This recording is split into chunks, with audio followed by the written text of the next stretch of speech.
All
right, guys.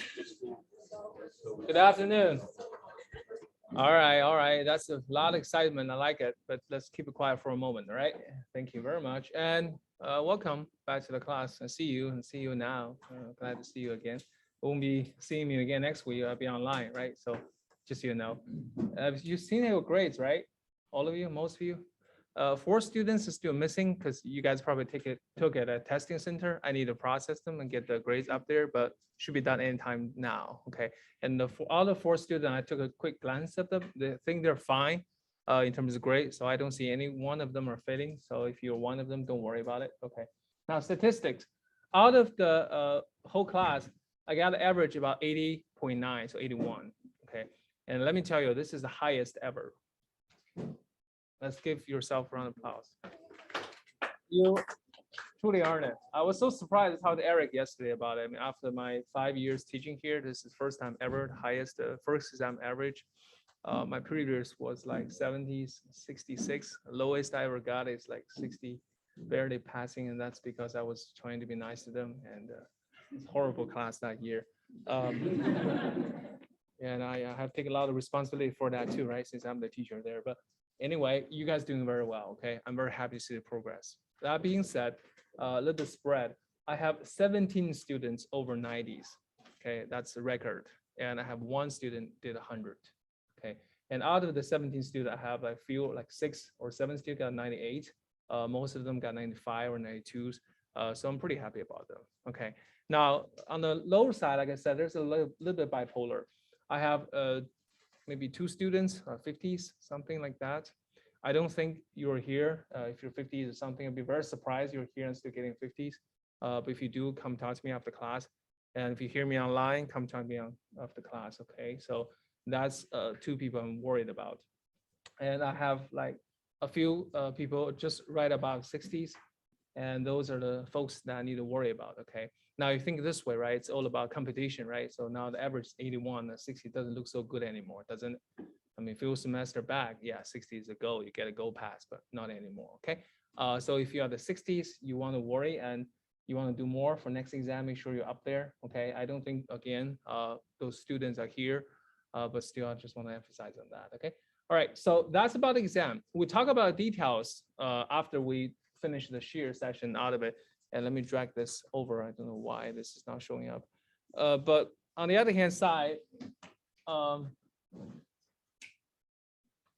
about the errors I've seen, right? So like I said, it's a bipolar. So if you got 90s, I don't think you have a lot of problems in problem number 3 or problem number 4. okay? If you got 90s and above or 85 above, actually, you might mess up a few multiple choices problems. You know, and I hate to point out, but some question like which one's better, reinforce or steel, come on. I mean, that's just, it's a freebie, right? I gave you guys that, but still a few students got it wrong. And then I got a few people did a number wrong on the I-beam and T-beam, the wing lengths, but I took a little bit responsibility because I noticed that there's a confusion between the notes and exam, right? In the exam, the wing part is called BF and the total weight is called BE, effective, right? But I did this way. So if you answer in terms of BE or BF, doesn't matter, whichever way. If you answer in terms of BF, BE, you're talking about 70 and 60, I believe, something like that. And then if you're doing like a BF, the wing portion of it, we're talking about 30 and 20, something like that, right? So either one, I give you full credits for it. Okay. If you messed up one of them, like say take a little bit calculation error, you should just subtract 1 point, so not whole a lot. Okay. Like I said, the most important issue I have seen is actually still on the negative bending moment, positive bending moment, which we'll go over them a little bit more while we're going through the exam papers. Okay. Now, if you haven't looked at your grade yet, you know, maybe you can pull out your cell phone now and take a quick look at it. And we will discuss after class. I'll take some time to answer some questions. I have the scanned version on my laptop, so if you want to see it, where you missed the points, that I can show you. All right. Okay.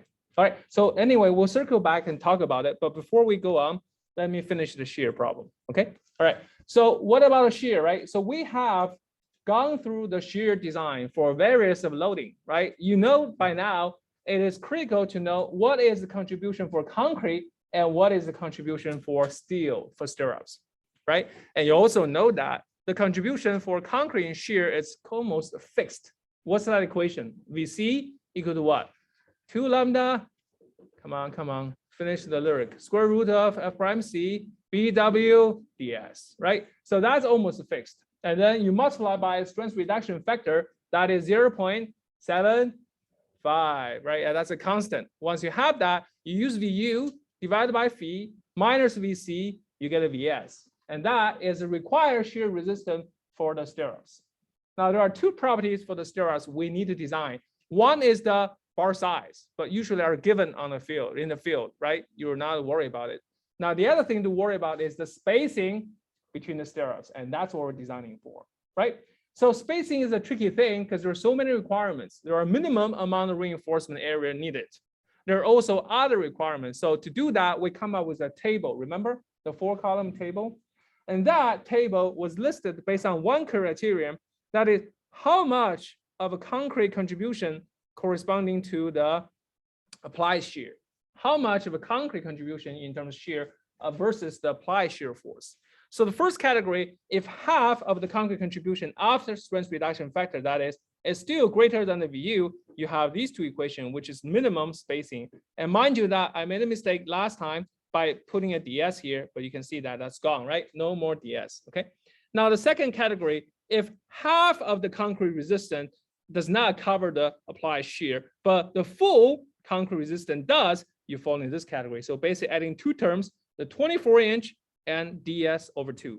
Then moving on to the next column, you add one more because at this point, and after this division line here, we need the reinforcement now, we need the steel. So the steel part has to be considered here, and to calculate that, you use the S required function, that is AVFYT ds over VS. And VS is the required shear force for the stirrups calculated using this equation right here.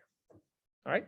So that is the third column, right? And moving on, when the shear contribution from the stirrups exceeded the 4 times square root F prime C term, smaller than 8 times, you go on with all the equations, but be careful. The 24-inch reduces to 12, and the D over 2 reduces to D over 4.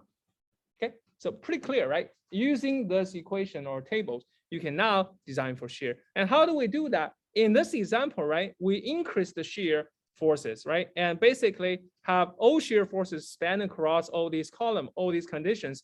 Then you apply the corresponding equations to solve for them, right? So not so bad, just list the equation, everything, and so on and so forth. And we have arrived at last condition, which is VU equal to 128 kips. Okay, knowing that I have basically fulfilled all the columns, right? So the last thing I want to check is how about my VS required? Isn't it? I need to find my VS, right? So I know I definitely need VS because this is exceeding the phi-VC value by a lot. So to do that, you use VU divided by phi minus VC, right? And VU in this case is 128 kips, and phi is 0.75, and minus VC. And what is VC? VC is 32.6 kips, and then you arrive at a 138 kips. That is a very strange value, right? Because you notice that that is even higher than the VU. Why is that? Because the 0.75 is here to help amplify that. Okay, so this VS required now 138 kips easily. That is bigger than 4 times of square root F prime C, BW, and DS. Okay, you don't have to do the number. I know that for sure, and you know that from problem D. And then one more thing to check is if VS required 138 kips is greater than 8 times of square root F prime C, BW, DS or not. And the answer is, unfortunately, it is bigger than that. Okay, now we're in the bind. Why? Because apparently this is saying, okay, I need the stirrups to take upon most of the resistance for shear, and that exceeds the highest limit ever in the ACI code book. So at this point, ACI says you cannot expect a concrete section without any concrete in it. Can you? You cannot expect the steel to take care most of the shear. So ACI said you have to increase the section size to make the concrete more dominant. All right. So let's take a look at section, right? So the most commonly seen section are rectangular sections, right? We're talking about a nice 12-inch wide and 24-inch of tall section right here. And we say that we want to increase the section, right? So there are several ways to increase the section. Which way is more convenient? Which way is more convenient? Increase the height. Why is that? Because normally the width is constrained because we are space limited building these days, right? Have you ever gone to St. Louis? Of course, right? Have you ever gone to the Forest Park?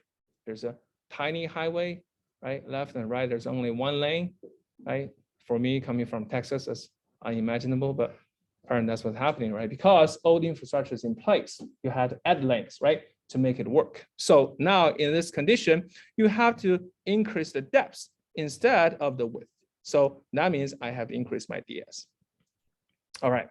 So you have to increase by that, right? What is our target? The target, of course, is to make sure my VS required is smaller than 130.6 kips.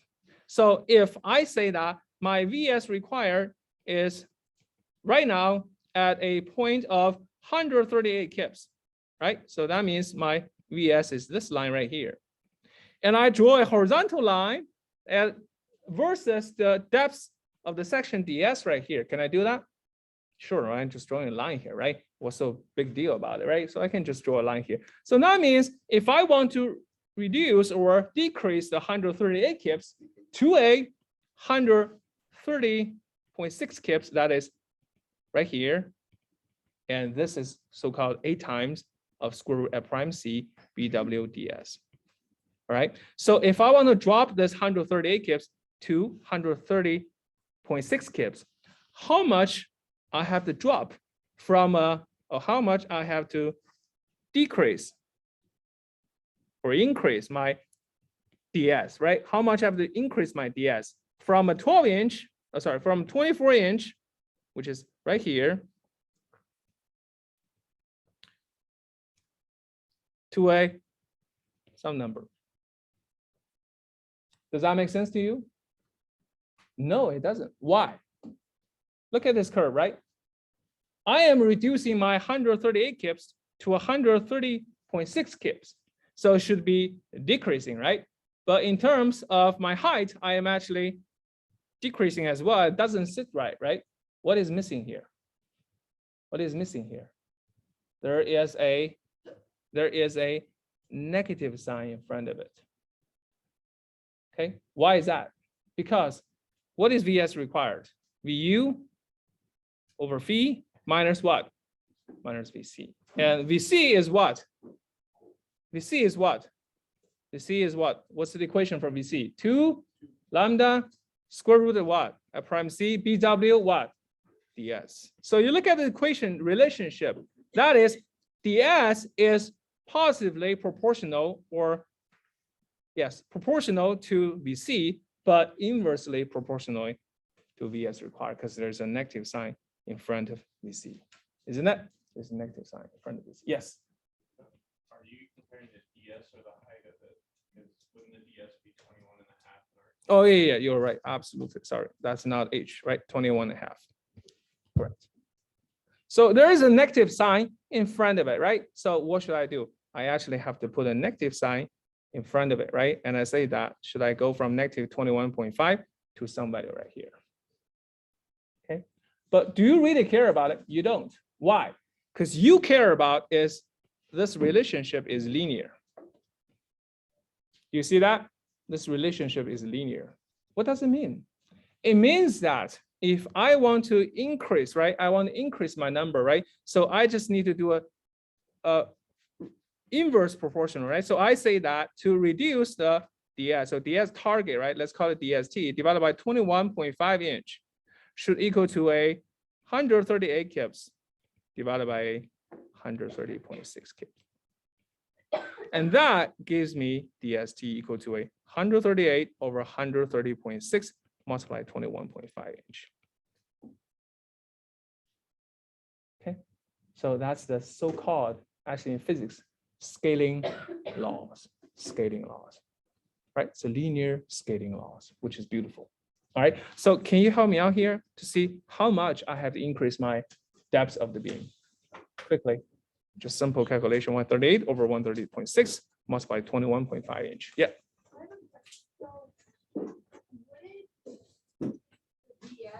Also change the Yes, yes. So all this is so-called approximation, right? Bob's way of estimating it.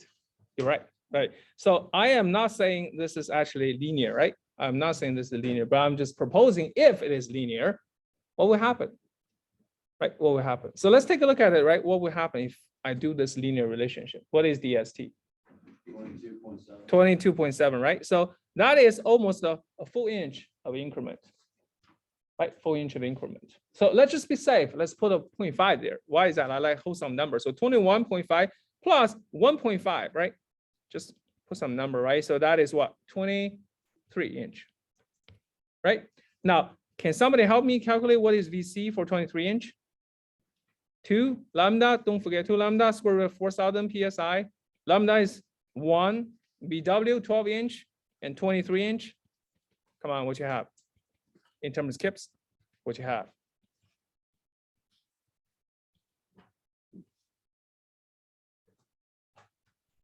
Two square root of 4,000 and 12 inch and 23 inch, what you have?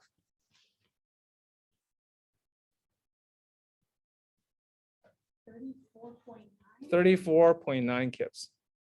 Now, does it really help? Does it really help? VS required, what is now? What is now? VS required 138 divided by 0.75 minus 34.9 kips. How much? How much?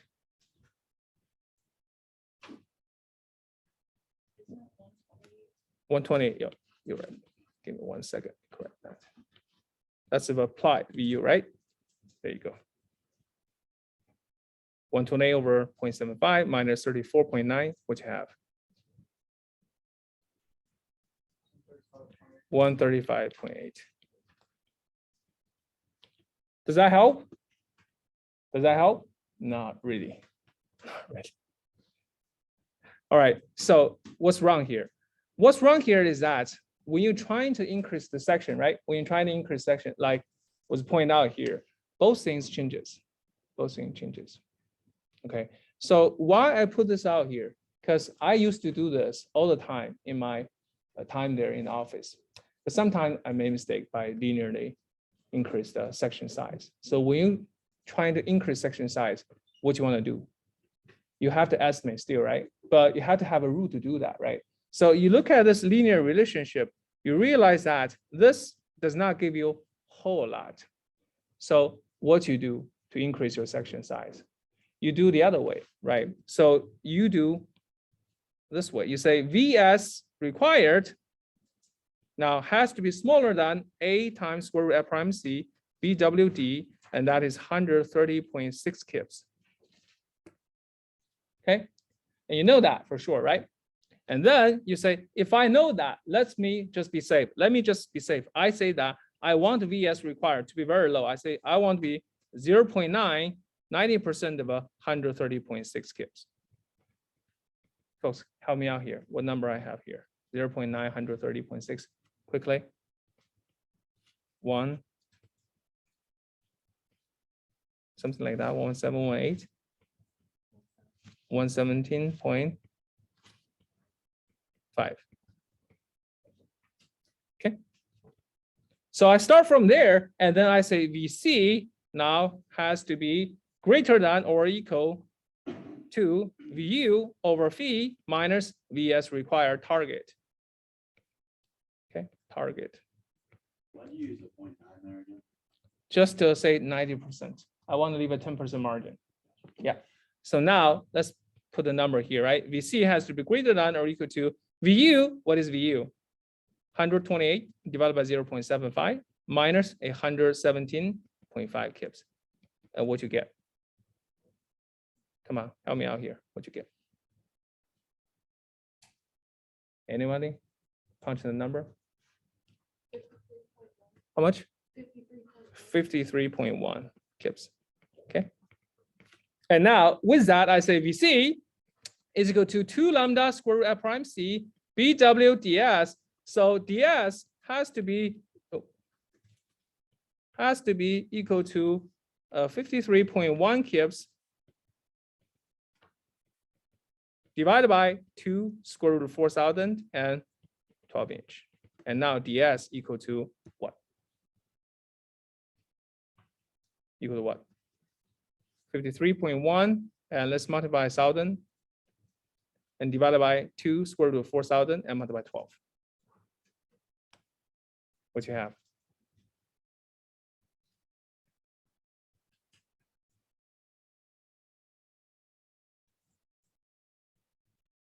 Anyone? A little bit long, I know, but I don't have the answer. I just made this up this morning, right? So come on, help me out here. You see the point real quick. 35 inch. Thank you. 35. I was shocked this morning when I did this, right? Why? You go back to your curve, right? Go back to your curve. Where is 35 at?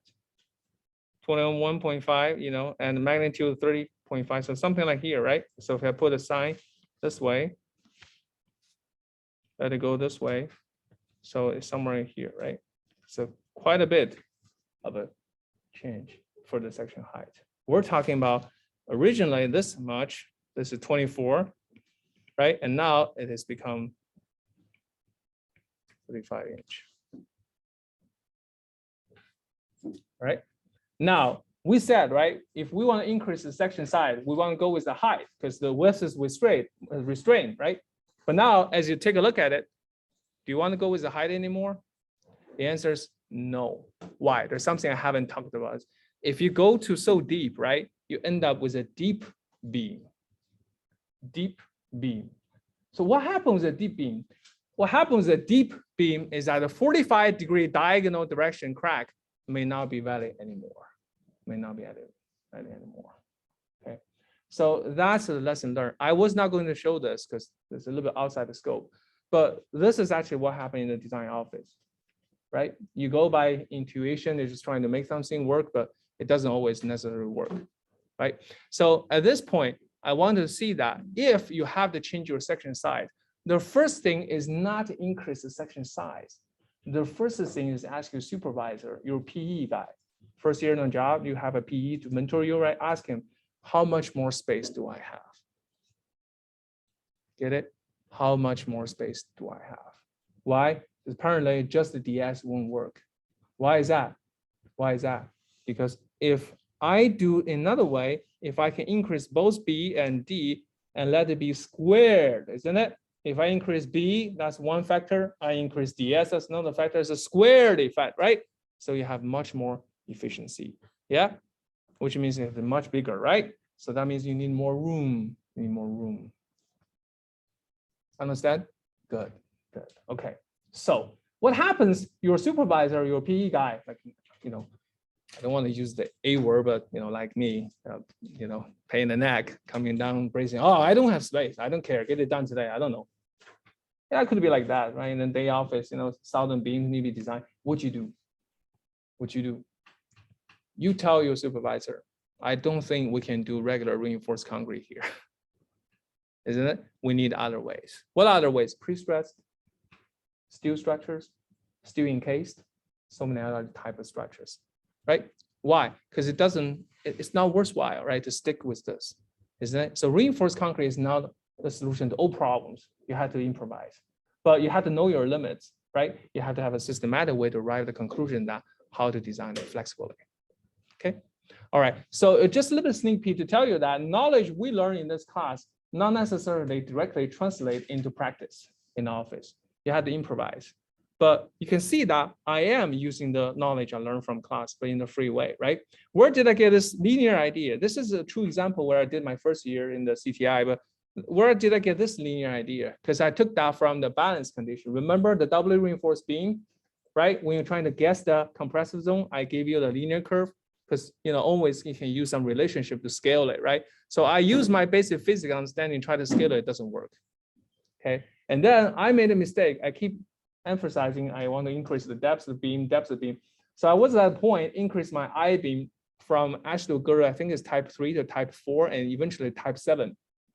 And my boss came down here and said, nobody has that much money, right? So, so just want you to be aware of that. When you design things, think of all kinds of things, right? It's just not a section design, it's not a mathematical problem. Although at this stage it is, but think about the practical implications, what you're doing, okay?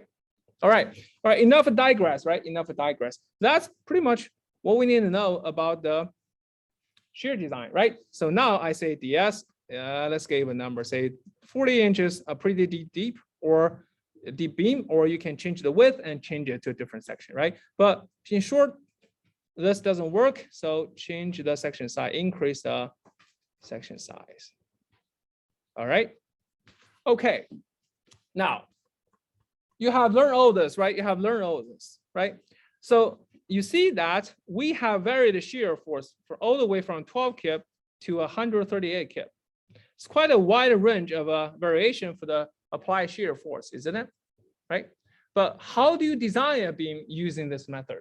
Give you an example, right? I have a simply supported beam, right? Like we talked about. And I say that I have a shear diagram. Okay? And let's just say that the shear diagram gave me a critical shear, like I said, here, right? Like I said, here, right? And I'm just gonna make a number up right now. I say 100 kips. Okay? Now, how are you going to design the beam?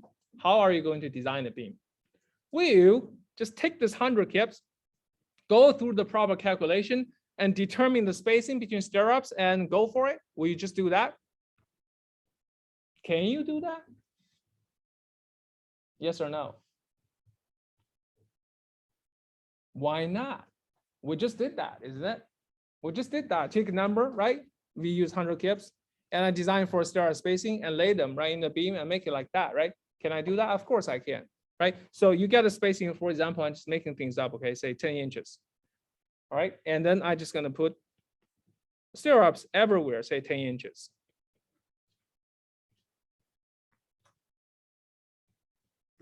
And say number 3 stirrups, right? Number 3 stirrups. And populate it throughout the beam. Is there anything wrong with it? And is there anything wrong with it? No trick question. Is there anything wrong with it? Do you see any problem with it? You don't, right? I don't. I think everything's fine, right? I don't have a problem. You don't have a problem.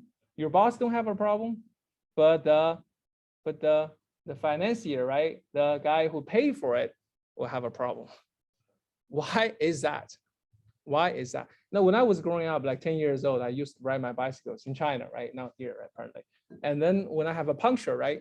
There's an old grandfather trying to patch it up, but it's very cheap, right? He doesn't use a whole lot of materials, right? Every time you want to patch it up, he always uses a thumb size of a rubber to patch it up. Okay, I was feeling like he's cheap, but now I realize he's a good engineer. He's a good engineer. Why is that? You think of it, right? Why this is a problem? Because if I design the beam like a 10-inch spacing between the stirrups all the way populated through the beam. So let me plot my shear diagram again. I see it. The shear diagram looks like this. And let me just truncate it at VU equal to 100 kips on the right and VU equal to 100 kips on the left. And this is the shear diagram in red. And now my resistance curve, that is the design shear, right? Design shear is what? Is a rectangular diagram, isn't it? Isn't it? It's constant, isn't it? Because I don't care how much shear you apply anywhere. I designed for 100 kips. I'm gonna get my 100 kips. Is that right? So what happened there? What happened there is to the taxpayers or whoever want to build the bridges, right? These are the extra crust that we don't need for the deep dish pizza. Too much. You're paying too much. Cost you. Is that right? Right. So that is the engineering problem. Okay. So how to do that? How to avoid this? How to avoid this? Now I think we can avoid this condition like that. So first of all, let me remove this constant design. Should I say, if I have a design that I can do this way, have you guys played Minecraft before? Minecraft, right? This is Minecraft, right? So I cannot do a straight line. So I do this way, zigzag, zigzag. Right? This is just like the old-fashioned Mario's game, right? When you cannot make it, right? You just use zigzag, right? Now look at this. How much extra does I have? Not much, isn't it? Not much. Okay, comparing to this bunch, how much I save? Quite a bit. I just cut it off. Is that right? Okay, so what does it mean? If I do this, and that means every zigzag will have a different shear resistance. Hence, not that. Hence, stirrup spacing, because the concrete section will not change. It's constant large section throughout, right? It's the spacing between stirrups will change, right? So what happens? You will end up one spacing as 1, another spacing as 2, another spacing as 3, another spacing as 4, another spacing as 5, another spacing 6, 7. Well, actually, these are symmetric, right? So just say 5, right? You think this is fine? For us, it's fine. For Bob, the builder on the job, oh no. Cold winter, 5 spacings. I'm gonna take my fingers out, measure the gauge length between stirrups. Too much work, too much labor. What if I build a cage and suddenly slips? All the spacing, all the requirement, I am damned, right? So I cannot do that. So there has to be an optimum point, right? Optimum point has to be somewhere that I can have least amount of spacing that covers my shear diagram, but without excessive resistance. Is that right? So where do we start? How do we define these 4 different zones for a different area? Where do we start? I don't know, Bob. Somewhere you mentioned there's a magic table, remember? About 4 columns. Each column depends on how much concrete contribution is in terms of shear. Remember this fellow right here? I remember this. Do you remember this? Yeah, right? So why this is interesting? Because you see that what happens. I look at these 4 tables, right? I realize that pretty much zone 1, or I call it column 1, only need a minimum amount of reinforcement. Is that right? Minimum amount of reinforcement. That means I just need to put some steel in it. Is that right? So this can be 1 zone. So I need to figure out whatever this value is, that is half VVC over 2, and design for it along the shear diagram, that is. Get it? Along the shear diagram, I just need to find this number, put a marker there. I say, look, this is the place that to the 0 shear point within this region, I just need to throw some steel in it, and that's fine. Can I do that? Can I do that? Of course, right? So that's zone 1. Now, how about these two? I see these two, right? The only difference is that one does not need any applied shear to calculate the spacing. One needs applied shear to calculate spacing, isn't it? So I will just go with this one, because for this one, I only need to find this number, which is VVC. Is that right? Which is VVC. So that is my zone 2. All right. And I know this is a little bit hard, but follow me the concept, okay? Follow the concept. If this is zone 2, I have zone 1 and zone 2, then the rest of it, what is the major difference between this one and this one? Is a 12-inch and D divided by 4, right? Or 24-inch divided by 2, right? So if I pick the stringent constraints, this is the stringent constraints, right? The tightest constraints. And I go with that one, can I combine them into zone number 3? Sure, I can. All right, because they're the same if I use the tightest, right? Then you ask, what happens after number 3? That is exceed 8 times, right? Well, that I don't know. You have to change the section size, right? And nothing to do with me anymore. Talk to the boss. I need more spacing, all right? So I am done. So from this table, we can always simplify our design into 3 zones. All right, 3 zones. Okay, at least. Okay, I tell you more, but right now, as you know it, at least 3 zones. So if I do that, now go back to the problem, right? I can now play Minecraft, but I can play something similar, right? I can play something similar. I would say that instead of all these steps, perhaps I just need 3 steps. One is right here. Oh, use different color, sorry. One is right here. I say that is from the 0 shear to a number, and this number is VVC divided by 2, and you get this zone, 1 spacing. All right, and then you move up. You say that, how about I get a VVC right here, and I get another spacing as 2. All right, is that right? And the rest, what I do, I pick the tallest, the highest point, right? Use IVU and design throughout. And that is my S3. So now you have this number, So 1, 2, 3, voila.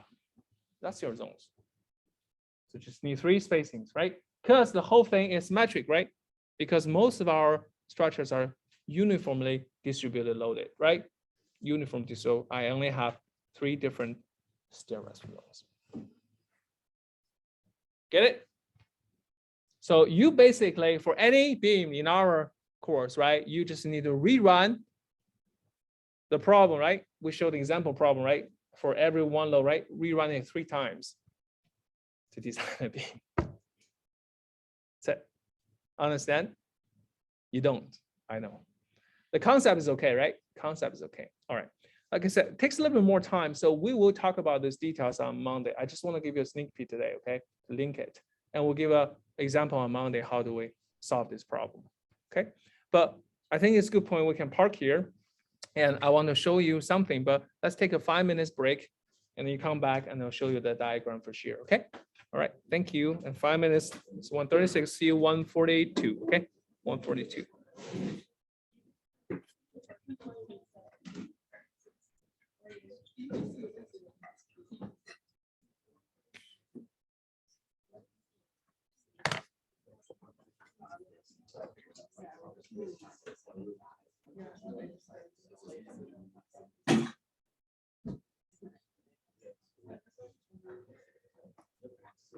It's like, it's a.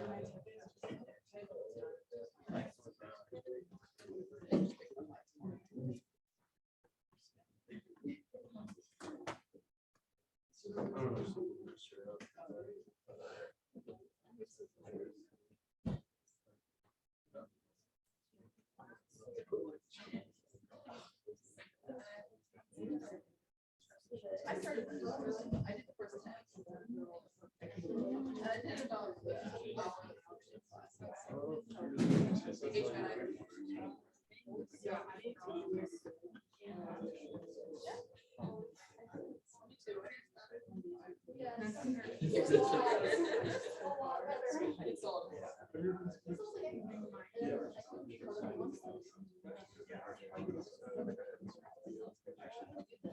that's exactly what I would do. I just-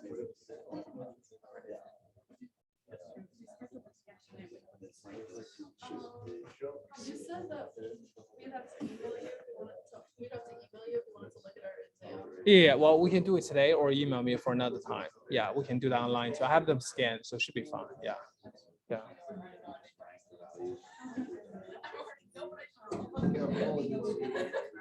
Well, So we would do it over email. You would email it to us. oh, I'm not gonna, we can have a live session and go over it. Yeah, yeah, yeah.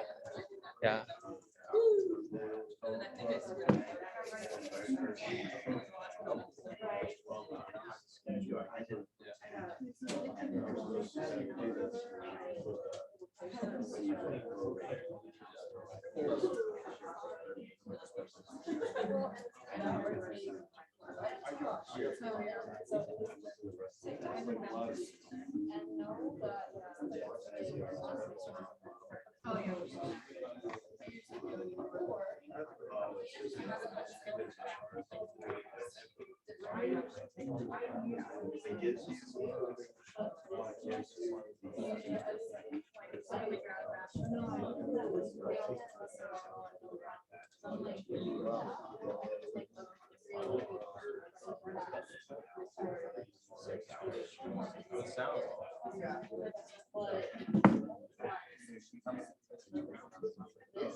All right, guys, let's get back to business. Okay, after we cover the share, I like to leave a quiz, okay? And this quiz is very sweet. Probably take you like say less than 20 minutes to finish if you do it fresh. And that is a rectangular section. It's a 16-inch of width, 24-inch of height, and have number 4 stairs. Be careful, number 4 stairs at 6-inch, and that to be applied at shear of 100 kips. Concrete strength of 4 KSI, yield strength of 60 KSI, with a depth of 21.5 inch. Don't have to worry about the height even. And just want to know whether VVN is greater than VU. And if you just say yes, I'm going to give you 0 point. get numbers, right? If you get a number, I give you 4 points. Okay. All right. That's it. No need to show the process. Just going to be a number. I just want to see a number. Okay. And I'll leave a text entry. Just put a number there. You'll be fine. Okay. All right. So that is what we're going to do for the shear. All right. So now let's get back to the concept, right? So this is just such a nice concept, right? This is such a nice concept. We have the steps, design it 3 times, and cover the beam. We're done. We'll talk about that in detail through our example problem next lecture, which is the Monday. Okay. We can talk about it. Yeah. Real quick, for the quiz, is the VU 150? 100. Sorry. Oh, okay. Did I do Just double 50? checking. Yeah, you're right. Yeah. My writing sometimes. No, you're good. I missed. All right. All right. Thank you. Yeah. So let's get back to this, right? So we'll show you an example and show you different zones, right? Show you different zones. And for time allowed, I don't know if I'm offline. I try to do a computation, but we'll see, right? We'll see. Okay. So now with this, we can divide the different zones and do the shear design for it. Now, come back to this diagram. I want you to see one thing, right? I want you to see one thing. This is simply a supported beam, right? This is simply a supported beam. At least that's how I remember it. At least a simply supported beam, right? And you see a shear diagram like this, shear diagram like this. Okay. Have you ever wondered exactly, just exactly where this VU is sitting at?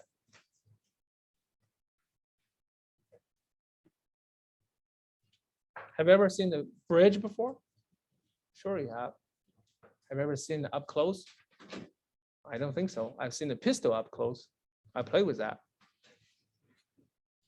Why not, right? You own guns, right? Guys, you know, like my wife, she look at the handbags up close. That's a few of them. Part of my salary goes to that, but fine. Right? Have you ever seen a bridge so far close in detail? Probably not, right? So next time you work on a tiny bridge across the creek, right? Just pay attention to the support at the end of it, okay? And now you will see the bridge, okay? And the support of a bridge looks just like this. You have a beam nicely, and believe me or not, you don't really have anything under the beam. It's just old-fashioned concrete beam, and there comes a rubber padding, okay? And sometimes you don't even see that, right? I strongly recommend you go there around fall time when you hike, hiking, in the state park, like Catahanca or something like that. I don't remember the name. Yeah. So if you go there, right, I think there's a route nearby the creek. There are some old bridges, and you can see the support. Now, if they were built 1950s, 60s, they don't have the rubber padding. But if they repair it, like some of the bearings that have rubber padding, right? What is this rubber padding? The rubber padding is actually just neoprene pad, right? Rubber. And inside they are laminated structures. You have steel plate in it. Steel plate in it. Get it? So it's a composite materials. Why is that? The steel plates for strength, so it never crash, and the rubber for cushion, so it will never damage the bridge. All right. So with that, and then you follow up with a steel structure, and that is a steel support, right? So you have a rib reinforced, and that is to help transmit the load into a trapezoidal shape, into something like that. Okay. And then after this, there's another neoprene pads, a little bit thicker. Okay. And then after that, believe it or not, it's just the old-fashioned column, concrete underneath it. That's it, nothing else, right? If you have a jack, not a car jack, but real good jack cylinder, right? You actually can put it here at the 4 corner, have space there, okay? And replace these neoprene pads every 20 years or 30 years. Depends how much money we have in the state Department of Transportation, all right? That's a real job, actually, quite involved, because you got to place it right, alignment, everything, laser, everything. It's quite cool stuff, and we're trying to do with robot these days. Yeah, it's happening. We're gonna out of jobs soon, right? Just kidding. Okay, but I want you to see this because, right? If this is a support, if you this is support, the details of the bridge, right? I love it. I go there, see it, right? And I see this, right? And I taught reinforced concrete design. I keep telling you guys the 45-degree crack. Is that right? 45-degree crack, remember? Nice diagonal crack where she stirrups and everything, right? And you start to wonder where this crack coming from. If I want to locate this crack on the side of bridge, where does it start? Have you ever thought about it? Well, let's try to play along, right? Let me guess, right? A starts here.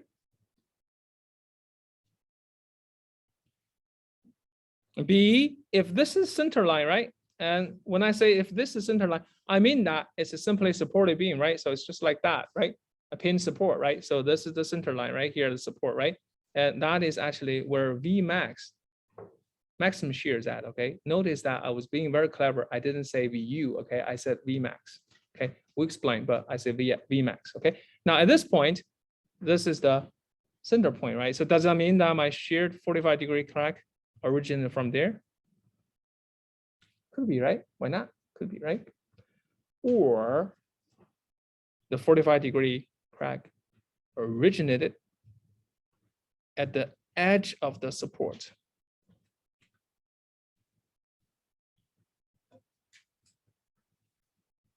And to be honest, all these a little bit change, right? Let me change that a little bit to be more accurate. So it's 45 goes to this way. It's a 45 goes to this way, and it's 45 goes to this way, right? There's a small compressive zone here, okay? Okay, that's more like it. Now, ABC, which one? C. Well, you guys are smart, right? I didn't guess right my first time. But anyway, congratulations. Why? That's where the support is, right? So what happens in the support? Supporting, right? Exactly. So in other words, contacting, isn't it? Contacting, right? So when I bend the beam, imagine when you load the beam, right? Bend the beam's going to go down like that, right? So where it's pinching? It's pinching at here, isn't it? So that is why the 45-degree angle of diagonal crack starts from here, not at the center line, not on the left side of it. Matter of fact, when you see erosion, because here you see a lot of stress-free erosion because there's just a lot of room, nothing is taken there, but you see a lot of bearing erosion or bearing corrosion because the spalling or damage to the concrete, right? You see a lot of spalling here. Okay, but never mind, this is where to start. So now I'm going to take this one away. Hey, too much, fine. And that is my 45-degree angle, okay? That is my 45-degree angle. So let me finish this picture. So you see that this is what it is. Okay, all right. Do you remember I put a Vmax here? And I said I was being clever. Why is that? Because I don't want to put myself in the embarrassing position, because if I want to design my shear, apparently shear diagram tells me, right? My maximum shear is at the support, center of the support, which is Vmax, okay? But I know for a fact that at this area, do I need a stirrups? Do I need a stirrups? I don't. Why is that? Remember what we talked about in terms of shear mechanism? Why do we need stirrups? Because the existence of 45-degree of diagonal crack, isn't it? Isn't it? That's why we need stirrups, right? And there's no crack here. Why do I need stirrups? I don't. Get it? I don't. Okay. But you see a lot of stirrups there because I need a cage, right? I need to have something there, confine it, but for different reason. Okay. Now, truly, the stirrups actually starts from here. Is that right? That's where the stirrup should start. And that's why when you design for shear, you don't use Vmax. You use whatever that is, right? From here to here, right? And that is the distance right here. Okay, a distance right here. And this number, my friend, is the design shear VU. Tricky, eh? Yeah, that is. Beauty of engineering. Nothing is so simple. Okay, VU is there, isn't it? It's not at the maximum point. Okay, that is VU. Great. Now, if that is VU design shear, means two things. I save myself a trouble worry about the maximum shear in the diagram, but I need to know exactly where this point is at to give me the design shear, isn't it? I need to calculate that. So how to calculate that? I just need to find the spacing between the center line, and the critical section right here. And please write this down, right? This is the keywords today, critical section. That is the critical section, isn't it? That is the critical section. Okay. Matter of fact, in reality, right? In reality, when we do the shear diagram, we usually refer Vmax to be the same actually for center, and for the edge of it. We treat them all the same because in practice, we don't have to worry about the little gradient between the center and the edge of it. So the distance between the edge of the support to the end of the crack, which is actually 45 degrees. So this is the S here. And that is the distance between the maximum shear force and the design shear force. Okay, and that section is called critical section. Okay, Is that to the edge of the support? Yes. Yep. Got it, right? So that's important to know where the critical section is at. And the shear force at this critical section is called design shear. Okay, all right. So I took my sweet time to understand this. So now you understand this, then this is actually ACI. Check on the code 4.4.3.2. Definition of critical section. That is DS away from the edge of the support. Okay. Well, some people like concrete, right? I like my pistol, but some people like concrete, right? This is in the code. All right. So if this is a critical section, right? So be careful. Now, this is where diagonal crack starts, right? But we call it critical section because this is for concentrated loading. Okay. And now let me list the table for distributed loading. Distributed loading. Distributed. Today my handwriting is getting worse. Distributed loading. Okay. For distributed loading, that means uniformly distributed load and non-uniform, but distributed loading. Okay. I will have two critical sections. One is critical section 2, right here, DS away from the edge of support, and the other is actually right at the edge, critical section 1. Okay. So that is the first thing. CS1, CS2. That means you take this VU here, design for it, and you take this VU here, design for it. We'll talk about this in the next lecture, but right now, just need to remember it. Okay. So this is scenario number 1. Let me call it scenario or scenario A. So scenario A, when you have distributed loading at support, you have two critical sections. That is critical section 1, critical section 2, and for this. And now scenario B, since I can save you the trouble, and now we have a distributed load. Okay, it's pretty much just a table, right? Distributed load, but beam and column joint. Beam and column joint. Okay. In that case, I have my column right here.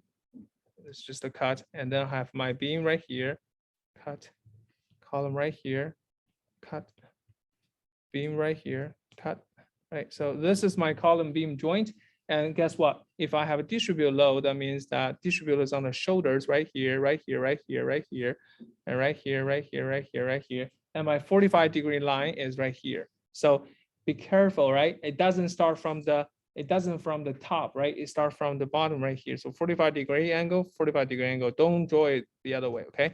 Draw it this way. So that has a 245-degree angle. So there's only critical section 1, okay? Only one critical section is right here. And that is distance DS away from the edge of the column. Following the same principle we just talked about, okay? Beam column joints, take that, all right? And then C, sorry, color wrong. Scenario C, which is a continuous section, okay, and of the beam column, And what is a continuum section of a beam column? That means that I have one column at the end, another column in the middle, another column at the end, and I have same column, beam, column, beam, column at this one, and then my critical section looks like this. Right here, 45-degree. Right here, 45-degree. Right here, 45, 45.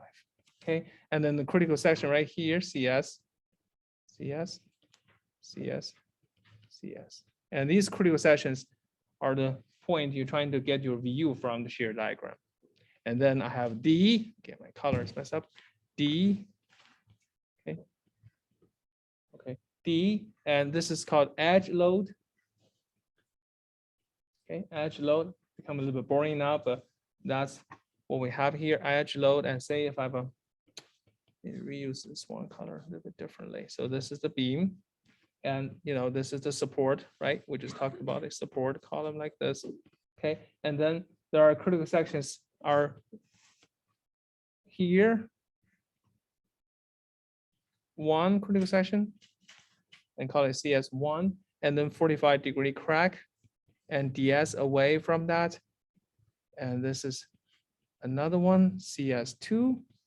And then when I have an edge loading, right? Edge loading means if you see that the cross section looks like this, the cross section between the cross section be okay, you see a edge load like this. This is actually the beam shaded area, and there's a concentrated load on the edge of it. Okay, so that is the 2 critical section for the edge load. All right, but for exceptions, right? So this is exceptions. E, I know it's getting a little bit boring, but sorry, just in the code. E, I have a pour together monolithic pour of column slab joint. Okay, and I have both distributed load and concentrated load, meaning I have a force right here, F. That means I have a critical section right here, 45-degree angle, okay, CS1. I also have a critical section 2 at the loading point, CS2. And this same applies when I have a balcony, right? If you go to Italy or Europe or Austria, right, where you see a nice balcony, right? So here, the balcony looks like this, and have a distributed load inside the balcony, and this whole thing in terms of a column, you wouldn't really call it column now because there is tension, and the critical load or critical section is a mixed color here is right here. Okay, 45-degree CS1, and that's it. So DS right here. So that is the critical section. Oops, sorry. No, not this one. Sorry. Take that back. How can I make that mistake? Give me a second. Okay, there you go. So it's actually right here. Yes, because this is actually upwarding tension. So this is the critical section. Okay. All right, and last but not least, I promise you this is really last. ABCDEF, and when I have a girder, which is a giant beam, main beam, and then I have a support beam or small beam on the side of it extending out. And this is the side of it. Oh, didn't go that far. Okay. And that the critical section is right here at the intersection. Okay, so this is a critical section. All right, pretty boring, right? But that's it. That's it. So you may ask, oh, well, these just tables, what are you going to do with it? What are you going to do with it is that remember this, because in exam, I will draw some drawings and ask you to label the critical section to find the shear force. That's it. Okay, and that's how you get your VU. All right. Okay, I think that's the desk part that I'm dreadful for, but we're done with that, so I'm pretty happy about it. Okay, we'll continue to talk about shear among it. Before I let you go, let's go talk about exam real quick. Okay, exam real quick. I have the exam. Let me pull it out. Let me shut the recording. I don't want anybody to see my exam, although it doesn't really matter that much, but still. Okay.